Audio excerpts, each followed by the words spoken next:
जय जगन्नाथ फ्रेंड्स समस्त को मोर नमस्कार।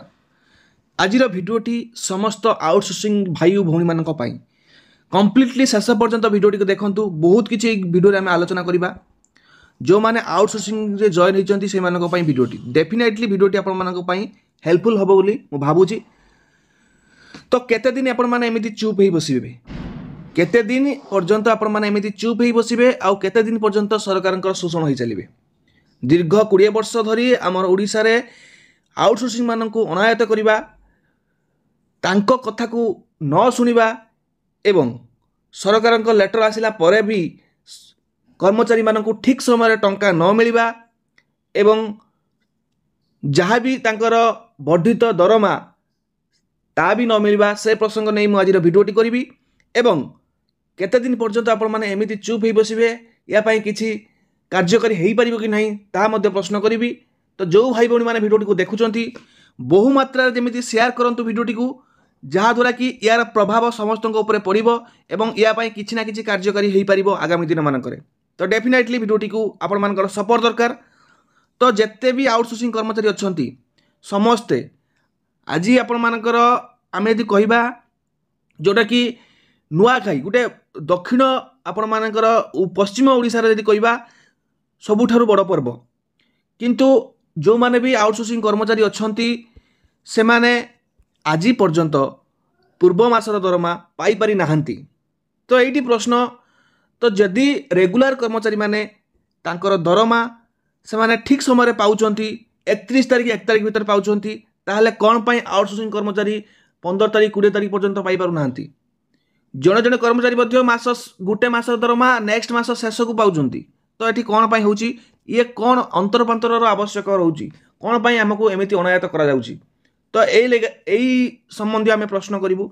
तो जो माने भी आउटसोर्सिंग कर्मचारी अच्छा आउटसोर्सिंग जॉइन होती से तो टंका वृद्धि नहीं आमर लेटर आसाला जीएपीजी डिपार्टमेंट रू। आपने समस्त जानते जीएपीजी डिपार्टमेंट तरफ लेटर आसाला टंका वर्धित नहीं। टंका वर्धित तो दूर कथा एपर्यंत से सालेरी जो मिलूला पूर्व सालेरी से ठीक समय भी मिल पारना। तो जिते बड़े रेगुलर कर्मचारी जो माने भी काम कर किंतु आपण माने केवल रेगुलर कर्मचारी ही कि दरमा दौरान ठीक समय। आउटसोर्सिंग कर्मचारी माने कौन काम करूना कि जदि काम करूना आपण माने भावुचंती ताले सेथिपई आपण माने जहाँ करिवे जहाँ आपण मानकर इच्छा तो सेया करंतु, किछि आमर आपत्ति नहीं। जदि आउटसोर्सिंग कर्मचारी मानक रखुचंती तो ताहले ठीक समय कौन पाई सेमानकु सैलरी दउनांती, सेमानकु एमिति हैरान करूछंती। तो केते दिन आपण माने चुप होई बसिबे। देखंतु एक लेटर जोटा कि आपण मानकर जो माने स्टाफ अछंती, nurse staff, paramedical staff, technician staff एवं अदर क्लास आई भी क्लास थर्ड आई एम्प्लॉय अछंती से माने गोटे स्ट्राइक करिवा पई प्रोविजन मागिथिले जोटा कि संबलपुर आरडीसी सबु कलेक्टर नॉर्दर्न डिविजन कलेक्टर मानकु से प्रोविजन करिसंती कि से माने करिवे जोटा कि आपण मानकर स्ट्राइक करिवे। तो एमिति आपण मानकर जो स्ट्राइक होउची किछि भी इतिहास रे आज पर्यंत भलो रे किछि जिंस हेई नै। तो निहाती भाव में किसी ना कि मंद हम तापर जा भलर कि खराब पर जा कि भलर स्वाद आम चाखी पार। जहाँ भी जिनस से आपंकर स्वाधीनता परकत हो जहाँ भी आपण स्वाधीनता हाँपाई आमको बहुत कष्ट करा पड़ा। तो सेमती बहुत कथा अच्छी जोटा कि आउटसोर्सिंग संघ जो मैंने अच्छा से निहाती भाव में संघर जो नेतृत्व नौकरी से निहाती भाव में अनुरोध करूँ। तो से निहाती भाव में टिके आउटसोर्सिंग पिला मानकर कथा को बुझंतु आउ ताकू सरकार पाखरे नहीं पहुँचातु। वर्तमान आम गोटे भिडियो देखू जोटा कि आपण मानकर एमएलए जी अच्छा तो सी विधानसभा आउटसोर्सिंग प्रश्न करिसेंती। तो ताहले अवगत अच्छी कि आउटसोर्सिंग बाबद में आउटसोर्सिंग नियुक्ति बाबद में। तो मुझे भिडियोटी देखी कौन प्रसंगटी रही। तो सुफिया फिरदौसी मैडम प्रश्न कर। तो आपण मैंने विरोधी दल सहायतार प्रश्न उठातु। आम एमती चुप बसीगले कौन समाधान हम ना कहीं बारंबार यही आउटसोर्सिंग कर्मचारी माने ठीक समय टंका न पाइबा पुणी स्थायी नियुक्ति एवं उच्छेद यही सब दिग गुड़िक आम अनुधान करवा निहाती भाव में बहुत कष्ट साध्य बंचा। कहीं 10 ରୁ 12 हजार टंकार बर्तमान केमिति जड़े बंची पार जदि साधारण जोटा कि दिन मजुरिया कर्मचारी तार दरमा दैनिक दरमा 450 टंका मिनिमम रोचे। तो सही समय 10 ରୁ 12 हजार टंकार केमिति जड़े सरकारी कर्मचारी बंची पार। सकाळ 9 ରୁ पुणी संध्या 6 पर्यंत से ड्यूटी करुच्ची जड़े आ रेगुलर कर्मचारी से 10 रु 5 5.5% रोचे कि जन आउटसोर्सिंग कर्मचारी 9 रु 6 ना 7 8 ठीक समय भी नहीं जिते बड़े रेगुलर कर्मचारी ठार आउटसोर्सिंग कर्मचारी अधिक समय खटुंट बट दरमा कौन पर ठीक समय मिलूना मुख्य दाबी दरमाटा ठीक समय मिलवा दरकार। द्वितीय दाबी जो गवर्नमेंट जो लेटर होता कि समस्त दरमा वर्धित हम बढ़ आपण मानकर आउटसोर्सिंग कर्मचारी जहाँ भी शेड्यूल थिला जहाँ भी सेठी मेंशन करा तो से एपर्यंत पाई पारु ना कर्मचारी माने तो या नहीं आपण मैंने टिके प्रश्न करंतु केते शीघ्र यार समाधान हो पार एटलिस्ट गोटे सरकार आमको माने आश्वस्ति मिलू कि हाँ ठीक अच्छे आम बहुत शीघ्र बढ़ो एवं ता सहित आमर जो लागू करागला फेब्रुआरी मसरू तो फेब्रुआरी मसरू आपण मानकर जो लागू करा जाउची तो पैसा आपण माने केबे आमको मिल तो से उपरे प्रश्न निहाती भाव में आपण माने उठेबा दरकार एवं आपण माने ही आमको सहयोग करें जो माने संघर मुख्य अच्छा अभय सार हूँ आप संजय सार हूँ जो मैंने भी अच्छा निहाती भाव में से रिक्वेस्ट करूँ टिके आउटसोर्सिंग कर्मचारी मान स्वर उत्तोलन करूँ एवं बारंबार आपण माने कौन एक जो बाटे हो पार जहाँ भी हो पार विरोधी दलर एमएलए मान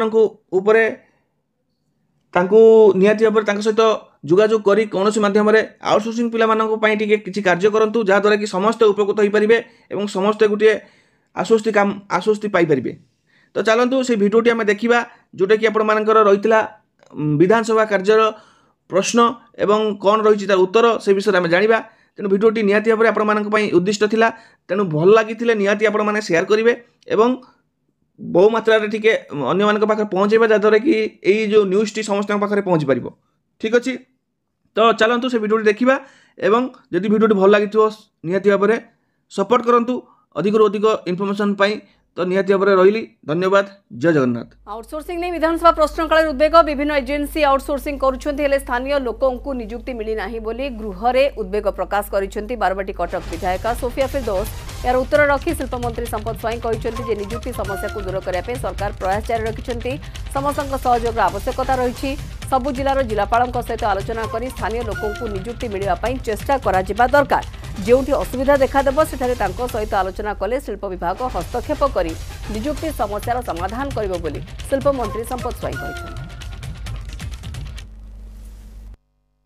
ओमफेड प्लांट भी अच्छी किसी सिक्योरिटी गार्ड एमान को आउटसोर्स करा जाउची तांको ऊपर भी सेम रूल आपण इम्प्लीमेंट करने को आदेश देवे कि प्लस स्थानीय लोक मान को रोजगार मिलू ना एम्प्लॉयमेंट मिलू ना मोर कॉन्स्टिट्युएंसी रे मध्य जो गुड़ाक शिल्प शिल्प अच्छी जो आउटसोर्सिंग एजेंसी माने जो पिला माने को आणुछंती लोकल लोक को न आणी बाहर लोकों को बेसी सुजोग दौरान तापाई आपण कलेक्टर को लिखिकी देवे कि या को कंट्रोल करा जाओ आगे स्थानीय अनएम्प्लॉयमेंट युवा युवती मान को प्लेसमेंट दिया जाए। मैं जितेबाला एमओ करिथाउ सेतेबाला सरकार और शिल्प संस्था मध्य जो क्लॉज थाए 90% 60% 30% से हिसाब रे सेमानकु को रखिबा पई सरकार को तरफ कहुए लोकाली डिस्ट्रिक्ट एडमिनिस्ट्रेशन सबु बेले सबु शिल्प संस्था को कहती जे लोकाल लोकों को प्राधान्य दवापाई एवं द्वितीय कथा जो कथा कहले डाटाबेस कथा निश्चित भाव में जिते दूर संभव हम